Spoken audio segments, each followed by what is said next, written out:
अगर तुम ईवीएम का इस्तेमाल करके शांतिपूर्ण बदलाव को रोकने का काम करोगे तो देश में हथियारबंद आंदोलन चलेगा, हथियारबंद आंदोलन चलेगा, देश खतरे में पड़ेगा। नरेंद्र मोदी का गला मेरे हाथ में है। कितने सबूत हैं देखो, तीन फाइल सबूत है, इतने सबूत है।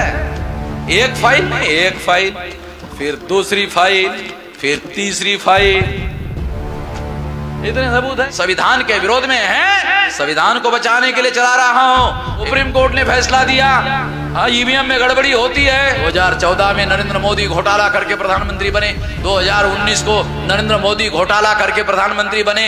ये सारा का सारा ईवीएम के द्वारा किया हुआ फ्रॉड था, चमत्कार था, ये बात प्रमाणित की जा सकती है। मगर मशीन में आदमी हस्तक्षेप कर रहा है, चुनाव आयोग हस्तक्षेप कर रहा है, इस वजह से ये घोटाला हो रहा है कि हर ईवीएम मशीन को लगाने के पहले उसको जांच किया जाए। अगर चुनाव आयोग ने ऐसा नहीं किया, भारत बंद करेंगे।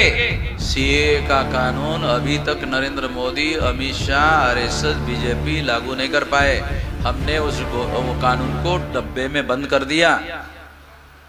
नरेंद्र मोदी को लोग कहते बहुत शक्तिशाली प्रधानमंत्री है, उसका बनाया हुआ कानून हमने लागू नहीं होने दिया। अक्टूबर, नवंबर, दिसंबर तक भारत बंद करेंगे। चुनाव ये ईवीएम मशीन फोड़ेंगे, हर हालत में फोड़ेंगे। अरे उसी की गला मेरे हाथ में है, नरेंद्र मोदी का गला मेरे हाथ में है। कितने सबूत हैं देखो, तीन फाइल सबूत है, इतने सबूत है। एक फाइल में एक फाइल, फिर दूसरी फाइल, फिर तीसरी फाइल, इतने सबूत है।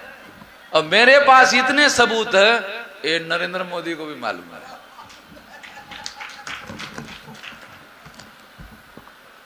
नरेंद्र मोदी को मालूम है वामन मेश्राम से पंगा लेना का देना पड़ जाएगा। मैं तो गुजरात में भी जाके जेल से होके आया, गुजरात में भी जेल में जाके आया हूँ। पुलिस वालों को कहा मेरे को अरेस्ट क्यों नहीं कर रहे हो भाई, हैं? करो, नहीं किया, मैं खुद ही जेल में चला गया। आप लोगों को मालूम नहीं होगा, मैं खुद दिल्ली से फ्लाइट पकड़कर अहमदाबाद गया, अहमदाबाद के चांदखेड़ा पुलिस चौकी में मैंने खुद ही जाकर अपने को अरेस्ट करवाया। तो इस तरह से एक काम जो है हम लोगों ने किया, जेल में जाने के लिए हम किसी प्रकार का, वहां नागपुर में आरएसएस के हेडक्वार्टर पर गया, वहां पुलिस वाले मुझे पकड़ कर लेके गए, डिटेन किया, है ना, रिकॉर्ड है ना। फिर उनको जब 3.5 लाख लोगों का मजमा इकट्ठा हो गया नागपुर में, तो 10 गाड़ियों में बिठाकर सम्मान के साथ मुझे घर में वापस भेजना पड़ा। ये सारा रिकॉर्ड है टीवी पर। साथियों, मैं ये जितनी दुख भरी कहानियां आपको बता रहा हूं, एक और बात आपको बताना चाहूँ, क्योंकि कोई खुशी की बात आपको सुनने को मिल नहीं रही है। मैं आपको, जब 2019 को काउंटिंग शुरू हुई, सवेरे 8 बजे बीजेपी आगे, 10 बजे बीजेपी आगे, 10 बजे 12 बजे बीजेपी आगे, 2 बजे बीजेपी आगे, 4 बजे बीजेपी आगे, 4 बजे शाम को राहुल गांधी टीवी पर आए और टीवी पर आकर राहुल गांधी ने बयान दिया, मोदी जी आप चुनाव जीत गए हैं, धन्यवाद, आपको कांग्रेचुलेशन। एक भी सीट नरेंद्र मोदी ने नहीं जीती थी। 340 सीटों पर रुझान थे आगे के, तो नरेंद्र मोदी ने राहुल गांधी ने रुझान पर ही जीतने के लिए उनको मान लिया। तो कांग्रेस के कार्यकर्ता काउंटिंग सेंटर पर काउंटिंग कर रहे थे, उनको मालूम हो गया, अपने राष्ट्रीय अध्यक्ष ने नरेंद्र मोदी जीत गया मान लिया, वो उठ के भाग गया। रात के 9 बजे रिजल्ट लग गया। रिजल्ट लगने के बाद में मिलान करने का समय आया।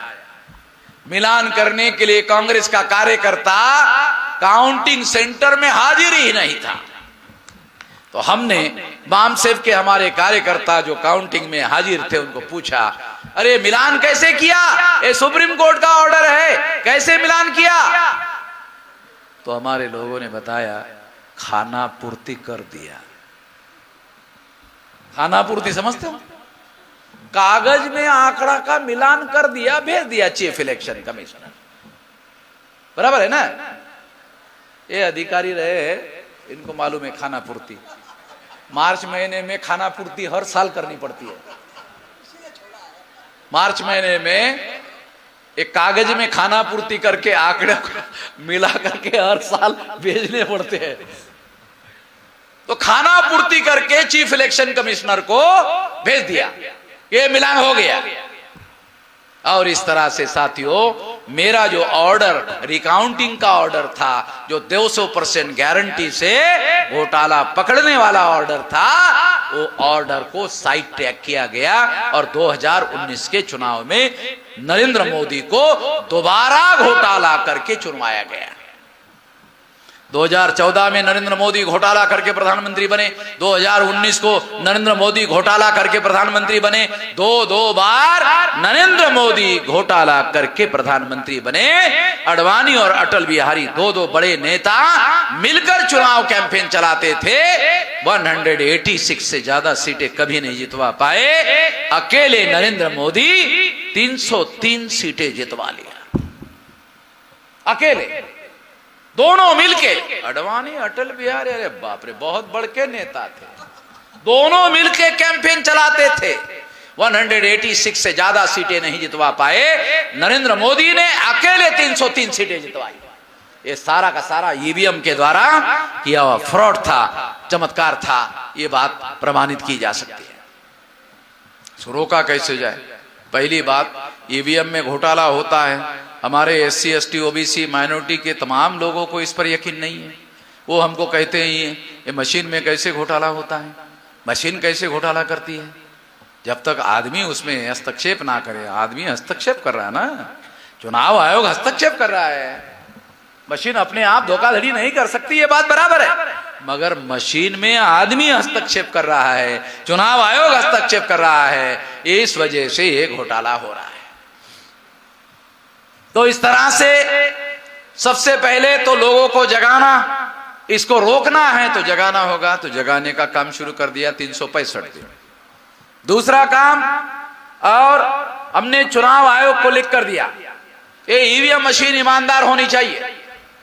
लाओ, जब बेईमानी वाली मशीन ला सकते हो तो ईमानदारी वाली भी ला सकते हो। लाओ, फुल प्रूफ मशीन लाओ, और फुल प्रूफ मशीन लाओ तो इसके लिए निगरानी नियंत्रण की व्यवस्था करो। आर्टिकल 32 के तहत सुप्रीम कोर्ट को नागरिकों के मौलिक अधिकारों की रक्षा करने का अधिकार, दायित्व दिया गया है संविधान निर्माताओं ने। तो वोट का अधिकार एक्सप्रेशन का अधिकार है, फंडामेंटल राइट है। तो आर्टिकल 32 के तहत सुप्रीम कोर्ट को हमारे अधिकार की रक्षा करना होगा। तो इसका जिम्मा सुप्रीम कोर्ट पर है। सुप्रीम कोर्ट चुनाव पर निगरानी, नियंत्रण, निर्देशन करने के लिए 3 जज का पैनल बनाए, निगरानी करे। गलती होने के 5 साल बाद कहे गलती हो गई, नहीं, गलती होने ही ना दे, रोके, प्रिवेंटिव मेजर ले। एक तो ये कर सकता है। दूसरा, नागरिकों का पैनल बनाया जाए राष्ट्रीय स्तर पर, राज्य स्तर पर, लोकसभा चुनाव के स्तर पर, विधानसभा चुनाव के स्तर पर, और इस तरीके से नागरिकों का पैनल बनाया जाए कि हर ईवीएम मशीन को लगाने के पहले उसको जांच किया जाए। अगर ऐसा किया जाता है तो घोटाला नहीं होगा। चुनाव आयोग ऐसा करे, नहीं करता है, भारत बंद करेंगे। अगर चुनाव आयोग ने ऐसा नहीं किया, भारत बंद करेंगे। आपको याद होगा, हमने पहले भी भारत बंद किया CAA में, मालूम है आपको? CAA मुद्दे पर भारत बंद किया था। इतना बड़ा भारत बंद हुआ था, इतना बड़ा भारत बंद हुआ था, इतना बड़ा भारत बंद हुआ था। CAA का कानून अभी तक नरेंद्र मोदी, अमित शाह, RSS, BJP लागू नहीं कर पाए। हमने वो कानून को डब्बे में बंद कर दिया। नरेंद्र मोदी को लोग कहते बहुत शक्तिशाली प्रधानमंत्री है, उसका बनाया हुआ कानून हमने लागू नहीं होने दिया, रोक दिया। अगर नरेंद्र मोदी बहुत शक्तिशाली प्रधानमंत्री है तो वामन मिश्रम भी थोड़ा बहुत शक्तिशाली है। क्यों? अगर नरेंद्र मोदी ने कानून बनाया और हमने उसके कानून को लागू होने से रोका, हमारे पास भी ताकत है, हमारे पास भी संगठित शक्ति है, और इस वजह से उस कानून को हमने रोका। यदि ईवीएम मशीन में गड़बड़ी के सुधार करने का काम नहीं करते हो, अक्टूबर नवंबर दिसंबर तक भारत बंद करेंगे। और 12 लाख एनजीओ है, उनसे वार्ता हो रही है, लगभग 5 लाख एनजीओ को कोऑर्डिनेट करते हुए अभूतपूर्व भारत बंद किया जाएगा सारे देश भर में। इसकी तैयारी शुरू हो गई है। 15 लाख बूथ होंगे, तो 15 लाख बूथ पर ये तैयारी करेंगे। इसकी तैयारी चालू कर दिया गया है। यहां भी लोगों को आदेश दिया जा रहा है, यदि चुनाव आयोग ने इस बात को नहीं माना तो 2024 में ईवीएम मशीन फोड़ेंगे। यदि ध्यान रखो, यदि चुनाव आयोग कानून और संविधान के दायरे में रहकर चुनाव करने के लिए और ईवीएम में सुधार करने के लिए तैयार नहीं होगा तो 2024 में ईवीएम फोड़ेंगे। 15 लाख बूथ रहने वाले हैं, 15 लाख बूथ पर तैयारी करेंगे। शेड्यूल कास्ट के 15 लाख कार्यकर्ता, शेड्यूल ट्राइब के 15 लाख कार्यकर्ता, नॉमेडिक ट्राइब के 15 लाख कार्यकर्ता, एमबीसी के 15 लाख कार्यकर्ता और माइनॉरिटी के 15 लाख कार्यकर्ता, महिलाओं के 15 लाख कार्यकर्ता, स्टूडेंट, यूथ और बेरोजगार के 15 लाख कार्यकर्ता, इतने कार्यकर्ता कम से कम एक बूथ पर 7-7 लोग फोड़ने वाले रहेंगे। ये फोड़ना कैसे होगा? तो आपको वोट का अधिकार है, मान लो आपको वोट का अधिकार है, चुनाव आयोग के पास आपको वोट डालने के लिए आप जा रहे हो, रोकने का अधिकार नहीं है। संवैधानिक अधिकार है, चुनाव आयोग को आपको वोट डालने से रोकने का अधिकार है नहीं। आप गए अंदर, आपने वोट डाला, डालने के बाद मशीन उठा ला और जमीन में पटक दिया। बहुत सेंसिटिव मशीन होती है, वो टूट फूट हो जाएगी, बंद हो जाएगी, चलेगी नहीं। 15 लाख जगह जब मशीन बंद हो जाएगी तो चुनाव रद्द हो जाएगा। केंद्र सरकार और चुनाव आयोग बैठेंगे, अब क्या करना होगा? लोगों का यकीन नहीं है, ईवीएम पर यकीन नहीं है, दोबारा चुनाव करना होगा, क्या करना होगा? अंतिमता फैसला होगा, बैलेट पेपर लाना होगा। अब बैलेट पेपर आएगा, बैलेट पेपर लाओ हमारी मांग नहीं है, बैलेट पेपर लाओ हमारी मांग नहीं है। ईवीएम ईमानदारी से लगाओ, नहीं लगाते हो तो फिर तो बैलेट पेपर आएगा, एसी में आएगा, क्योंकि हम चुनाव ये ईवीएम मशीन फोड़ेंगे, हर हालत में फोड़ेंगे। तो मैंने जब कहा फोड़ेंगे तो मेरे एक मित्र का टेलीफोन आया, मेश्राम जी आप जगाने का काम कर रहे हो, ऐसी जानकारी कोई भी नहीं दे रहा है, बहुत अच्छा काम कर रहे हो, मगर जब आपने फोड़ने की बात कही तो मेरे मन में ख्याल आया कि आपको बता दूं जेल होगा। उन्होंने मुझे कहा कि आपको जेल होगा। मैंने उसको कहा गांधी जी ने आंदोलन चलाया था आजादी के अंदर? कहा क्या था? कहा अंग्रेजों को भगाने का आंदोलन था, भारत से भगाने का आंदोलन था, गांधी जी ने आंदोलन चलाया था। तो मैंने कहा गांधी जी इसके लिए जेल में गए? हाँ। तो गांधी जी जेल में जाते जाते महान हो गए कि लहान हो गए, छोटे हो गए? कहा कि नहीं, महान हो गए। तो हम देश को बचाने का, लोकतंत्र को बचाने का, संविधान को बचाने का काम कर रहे हैं। अगर इसके लिए हमको जेल में जाना पड़े तो हम महान होंगे कि छोटे होंगे? जब गांधी जी महान हो गए थे तो हम भी ना हो जाएंगे महान? गांधी जी महान हो गए थे, उन्होंने अंग्रेजों को कहा भारत छोड़ो, कहा था 9 अगस्त 1942 को गांधी जी ने अंग्रेजों का भारत छोड़ो। हम कहेंगे पंडितों भारत छोड़ो। पंडितों को चेतावनी दे रहा हूं, कबीर ने भी दिया था, मैं भी दे रहा हूं। अगर आप हमको जेल में डालोगे तो हमें कौन सा डर? हम कोई साला चोरी चकारी ठगी करके जा रहे हैं, देश की रक्षा करने के लिए जा रहे हैं। और इससे सारे देश भर में हमारा आंदोलन और फैल जाएगा। जब मैं गुजरात के नरेंद्र मोदी के गुजरात में जेल में गया, खुद चलकर गया, तो असिस्टेंट पुलिस कमिश्नर मेरे पास आकर कुर्सी डाल के बैठ गए। कहने लगा मुझे, क्या कहने, आज तो आप हीरो हो गए। तो मैंने कमिश्नर को कहा कि गांधी जी जब जेल में जाते जाते हीरो हो गए थे, हम हो गए तो आपको मिर्ची क्यों लग रही है? कहा कि नहीं, मिर्ची नहीं लग रही है, आपके लोगों का, कार्यकर्ताओं का सारे देश भर से टेलीफोन आ रहा, तब पता चला। अरे बाप रे बाप, वामन मेश्राम इतना बड़का नेता है। तो इसलिए दूसरे जगह पर हम हैं, फिर भी आपको मिलने के लिए आए हैं। साथियों, हम ये देश में चोरी चकारी ठगी का मामला नहीं कर रहे हैं, देश को बचाने का, क्योंकि संविधान में शांतिपूर्ण बदलाव की व्यवस्था है। अगर तुम ईवीएम का इस्तेमाल करके शांतिपूर्ण बदलाव को रोकने का काम करोगे तो देश में हथियारबंद आंदोलन चलेगा। हथियारबंद आंदोलन चलेगा, देश खतरे में पड़ेगा। देश को बचाने के लिए चला रहा हूं, एक कानून के विरोध में, संविधान के विरोध में है, संविधान को बचाने के लिए चला रहा हूं। ये लोकतंत्र के साथ धोखाधड़ी है, षड्यंत्र है, संविधान लोकतंत्र को बचाने के लिए चला रहा हूं।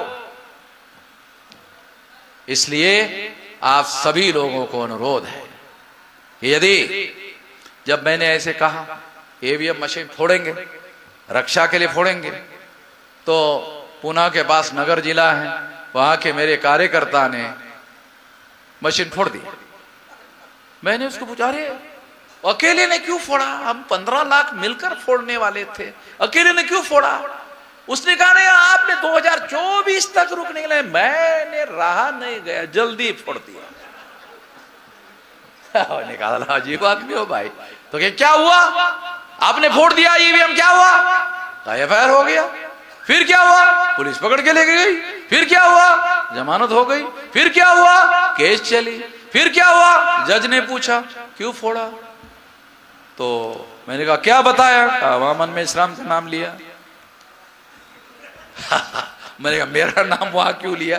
कहा कि ये कॉपी दिया था ना सुप्रीम कोर्ट वाली, तो ये मैंने जज साहब को दिखाया कि जज साहब, ये वामन मेश्राम ने दिखाया था कि क्या है? का सुप्रीम कोर्ट का निर्णय है। वामन मेश्राम ने बताया कि क्या है? कि ईवीएम में घोटाला होता है। अच्छा, ईवीएम में घोटाला हो? सुप्रीम कोर्ट का? लाओ मेरे पास लाओ। कौन से भाषा में? कहा अंग्रेजी में। तू ये पढ़ा क्या? मेरे को तो मराठी नहीं आती है, अंग्रेजी कहां से आएगी?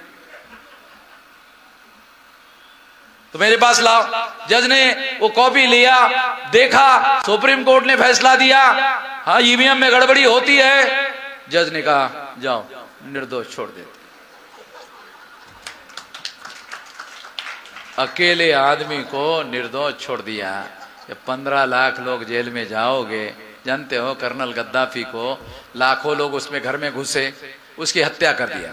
एक आदमी की हत्या कर दे, 302 की कलम लगती है, फांसी की सजा हो सकती है। अगर लाख लोग किसी नेता के घर में घुस जाएं और उसकी हत्या कर दे, दूसरे दिन खबर आती है, क्या आती है? रेवोल्यूशन हो गया। क्या खबर आती है? रेवोल्यूशन हो गया। हत्या हो गई की खबर नहीं आती है, रेवोल्यूशन हो गया। और रेवोल्यूशन पर कोई एफआईआर नहीं होती है। सुना कहीं दुनिया में रेवोल्यूशन पर कोई एफआईआर होती है? तो हम 15 लाख, कई 15 लाख लोग तैयार कर रहे हैं, तो किसी को कुछ नहीं होना है। कुछ तो थोड़ा बहुत होता है, कछु नहीं होना है। कछु समझते हो ना? आप ही के तो इलाके का शब्द है, कछु नहीं होना है। इसलिए जब ईवीएम मशीन फोड़ने का आदेश दिया जाएगा, हाँ, और एक बात, जब तक मैं नहीं बोलूंगा फोड़ने का नहीं। हाँ, नहीं तो आप बोलेंगे आपने तो पहले ही बोला। नहीं, मैं जब तक नहीं बोलूंगा तब तक नहीं फोड़ने का, मेरे आदेश के बगैर नहीं फोड़ने का। और अगर मैंने आदेश दिया तो यहां कितने लोग हैं फोड़ने के लिए राजी? अच्छा, सभी लोग हैं। जो नहीं होंगे तो मैंने सोचा था उनको देशद्रोही घोषित कर देता। सभी लोग राजी है, इसलिए उनको देशभक्त घोषित किया जाता है।